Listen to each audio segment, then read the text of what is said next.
台湾的职业篮球真无简单，有一个气息，即马说好跋筊年乌去，引爆点就是 SB 咯。如龙立地这个前球员吴桂英伫复训了高保，体院台皮英风分霸的前球员罗振峰嘛好见女朋友将涉案的录音档公开，即马听讲上无要另外4个球员涉案。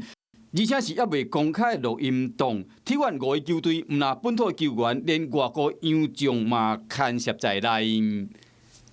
洋将当初来就是为了签约金，这种对我们来说最好收买了，就算曝光了，也就是离开台湾，反正再找地方去就好，对他们来说根本没有差。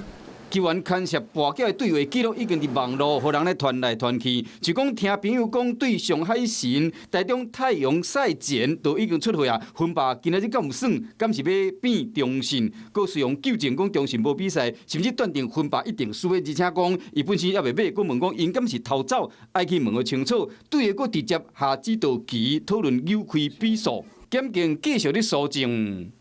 球团防堵的作风都会有人来通风报信的，就算防护员不配合，也有固定的人假扮球员。他们早就设计一套暗号，定期都会换，抓不到的。